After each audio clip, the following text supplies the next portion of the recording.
Hi guys, यहाँ पे मैं आपसे बात करूँगी फूड पॉइजनिंग के बारे में।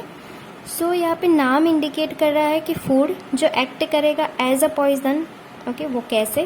बिकॉज कि फूड में माइक्रो ऑर्गेनिज्म प्रेजेंट्स हो गए, बैक्टीरिया है, ठीक है, mainly bacteria. So what is the food poisoning? It refers to illness acquired through consumption of the contaminated food or a drink, mainly food. So consumption of contaminated food or drink with microorganism or their toxins. Okay. So यहाँ पे micro organism and toxin की वजह से food जो है वो contaminate होगा, हम उसे इंजेस्ट करेंगे तो फिर इलनेस होगी। अब यहाँ पे इलनेस यानी कौन कौन से सिम्टम्स हो गए? डायरिया है, वॉमिटिंग है, एब्डोमिनल क्रैम्प्स। सो ये 3 जो सिम्टम्स है वो मोस्ट कॉमनली होते हैं। मोस्ट कॉमनली होते हैं ये कंटामिनेटेड फूड से, तो उसे हम कहेंगे फूड पॉइजनिंग। ओके, सो कौन कौन से माइक्रो ऑर्गेनिज्म इंक्लूड होते हैं? सो first, this is important: Staphylococcus aureus, Bacillus cereus, Clostridium perfringens, Vibrio cholerae, Escherichia coli. In this, enterotoxigenic Escherichia coli and enterohemorrhagic Escherichia coli. Then non-typhoidal Salmonella, Shigella, Listeria. यहाँ पे ये जो Listeria जो है main जो most commonly ये pregnant women को affect करता है। Then norovirus, cyclospora, clostridium botulinum. ठीक है, तो अब ये माइक्रो ऑर्गेनिज्म जो है हैव स्पेसिफिक फूड सोर्सेस, मतलब कि डिफरेंट फूड्स में डिफरेंट माइक्रो ऑर्गेनिज्म प्रेजेंट हो सकते हैं। जैसे कि कौन कौन से फूड में? तो मिल्क है, डेयरी प्रोडक्ट्स है, then poultry, salad, mayonnaise, pastries, etc. Vegetables also include in this. And different incubation time होता है।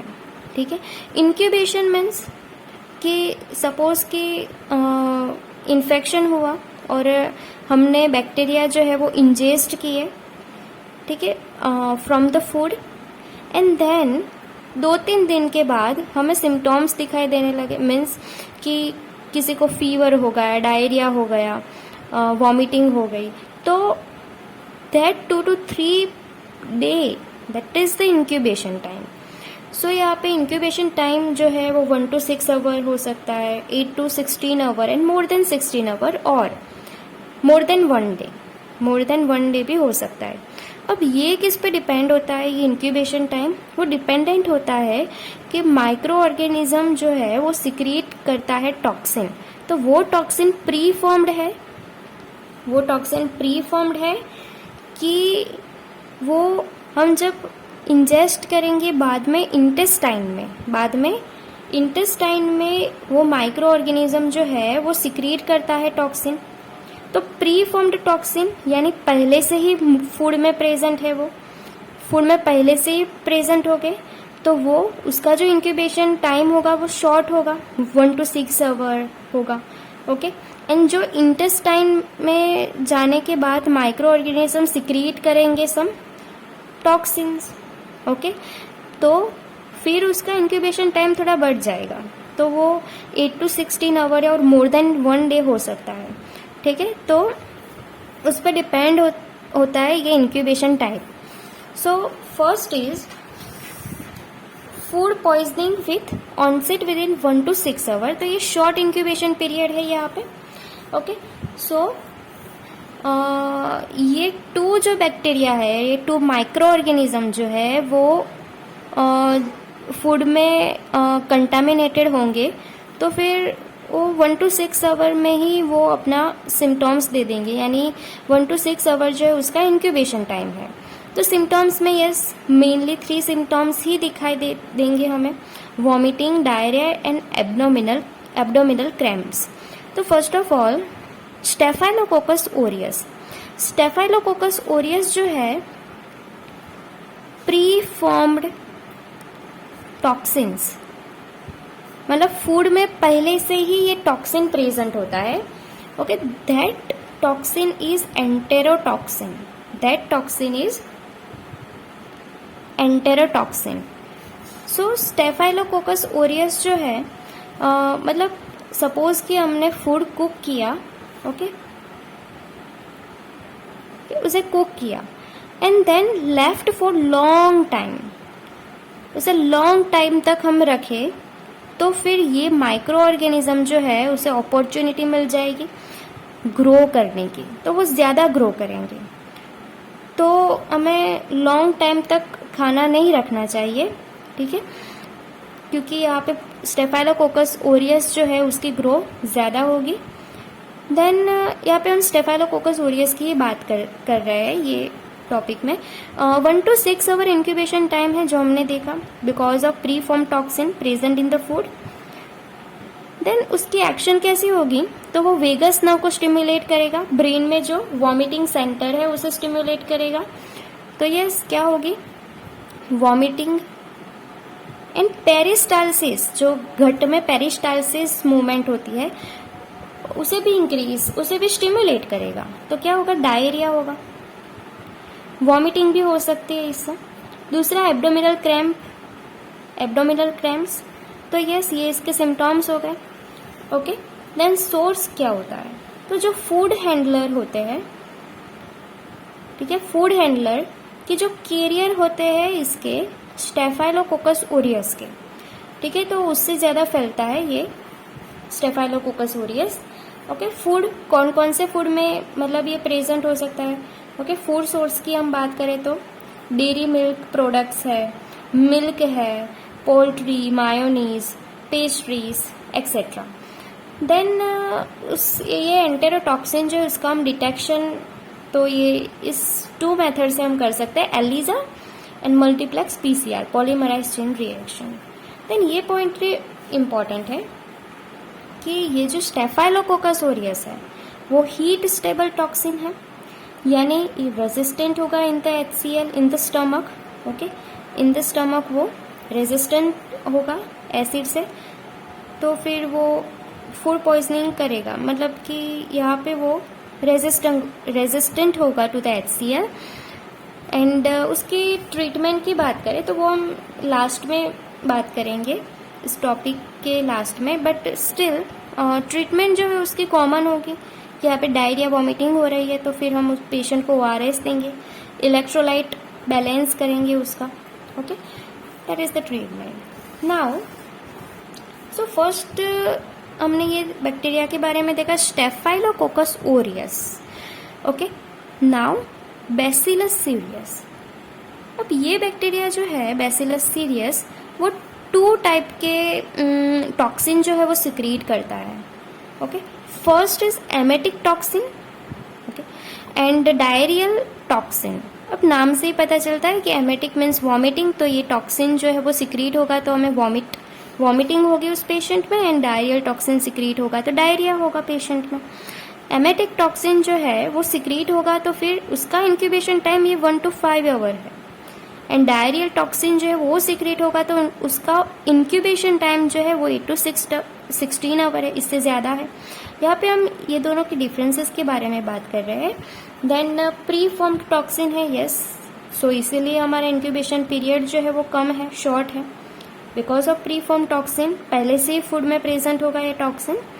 एंड इन द इंटेस्टाइन, मतलब कि इंटेस्टाइन में जाने के बाद ये माइक्रो ऑर्गेनिज्म है बैसिलस सीरियस, वो डायरियल टॉक्सिन सिक्रीट करेंगे.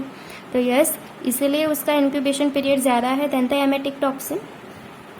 एमेटिक टॉक्सिन जो है वो हीट स्टेबल है एंड ये हीट लेबाइल है. सिम्टम्स के बारे में बात करें तो यस, एमेटिक टॉक्सिन जो है वो वॉमिटिंग करवाएगी एंड डायरियल जो है वो डायरिया करवाएगा.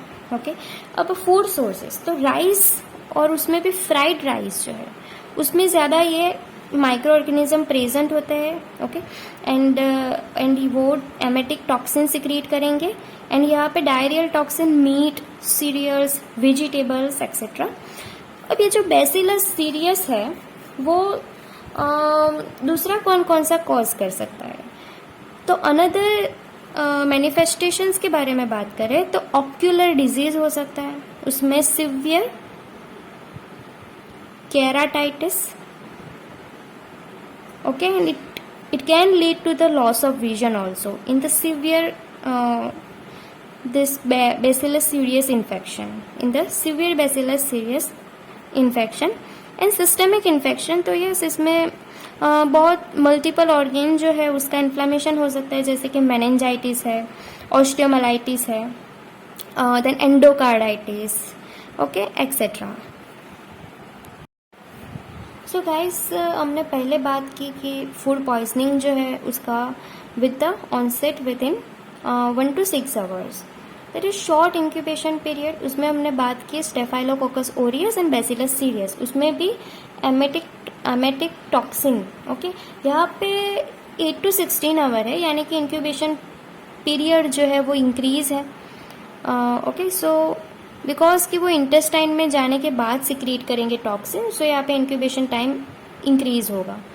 एंड बैसिलस सीरियस में डायरियल टाइप की जो मेनली डायरियल टॉक्सिन रिलीज करता था, ठीक है, उसे हम यहाँ इस ग्रुप में इंक्लूड करेंगे। सो वो डायरिया एंड एब्डोमिनल क्रैम्प्स होगा, ये सिम्टॉम्स है। Diarrhoea abdominal cramps more common होता है पेशेंट, बट वॉमिटिंग जो है वो अनकॉमन है। दूसरा माइक्रो ऑर्गेनिज्म कि जो फूड पॉइजनिंग करवाएगा that is clostridium perfringens, clostridium perfringens. Heat resistant spores होते हैं उसके, एंड एब्डोमिनल क्रैम्प्स होगा, डायरिया दैट इज सिम्टॉम्स। दूसरा जो है वो skin and soft tissue infections भी उससे हो सकता है, क्लोस्ट्रीडियम परफ्रिंजेंस और clostridium also. Then food poisoning with in more than 16 hour और मोर देन 1 डे। सो इसका इंक्यूबेशन टाइम जो है वो सबसे ज़्यादा है। तो उसमें कौन कौन से ऑर्गेनिज्म आएंगे? विब्रियो कॉलेरी है, ठीक है, तो उसमें 1 to 4 डेज का इंक्यूबेशन टाइम रहेगा। विब्रियो कॉलेरी क्या करेगा, वो इसके सिम्टॉम्स कौन कौन से हो सकते हैं? Watery diarrhoea, abdominal cramps, yes यहाँ पे ये इंपॉर्टेंट है, इससे फीवर होगा। जो पहले के जो सारे हमने माइक्रो ऑर्गेनिज्म देखे वो फीवर नहीं करेगा, उसमें सिर्फ ये 3 होता है, diarrhoea, vomiting, cramps, nausea also include, but fever and chills ये विब्रियो कॉलेरी में होगा। देन इश्चेरिशिया कोलाई में भी 2 टाइप थे, एंटेरोटॉक्सिजेनिक एंड एंटेरोहेमरेजिक। तो यस यहाँ पे एंटेरोहेमरेजिक है, हेमरेज मीन्स ब्लडी डायरिया होगा, यहाँ पे वाटरी डायरिया करवाएगा। शिगेला जो है, यस शिगेला यहाँ पे बहुत ही इंपॉर्टेंट है, वो डिजेंट्री के लिए इंपॉर्टेंट है, डिजेंट्री होगी इससे। What is dysentery? सो यहाँ पे डिजेंट्री यानी ब्लडी एंड म्यूकोप्यूरुलेंट डायरिया होगा और स्टूल होगा डायरिया, ये उसके सिम्टॉम्स हैं। तो शिगेला जो है वो डिजेंट्री करवाएगा, ब्लडी म्यूकोप्यूरुलेंट डायरिया होगा, एंड डिजेंट्री शिगेला तो उससे तो होगा ही होगा, बट विब्रियो पैराहीमोलाइटिकस है, वो भी ये डिजेंट्री कॉज करता है। देन लिस्टेरिया, सो लिस्टेरिया भी इम्पॉर्टेंट है बिकॉज कि ये मोस्ट कॉमन होता है in the pregnant women.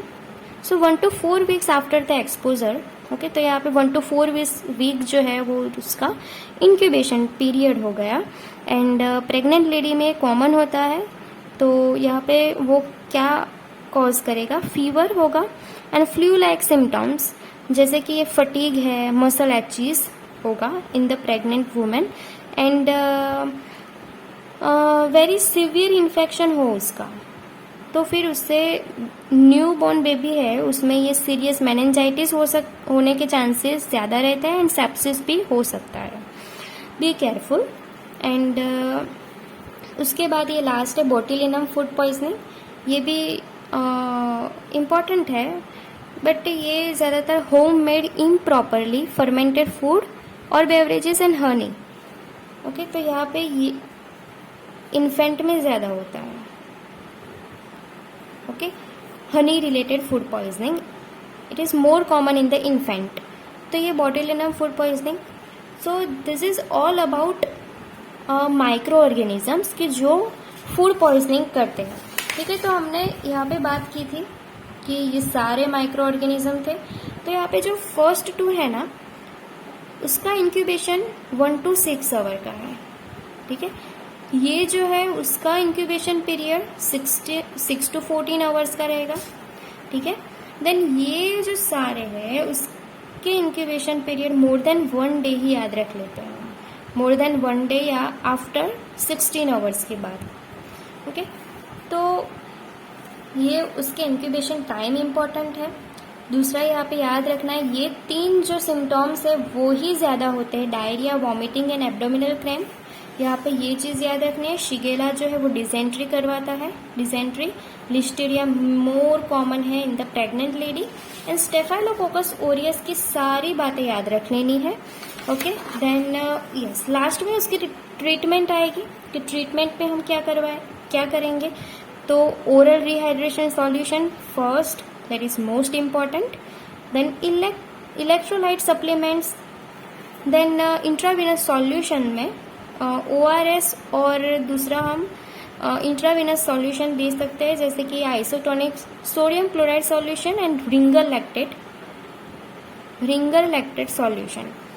Then दूसरी हम एंटीबायोटिक में ये दे सकते हैं, पेनिसिलिन और मेट्रोनिडेजोल।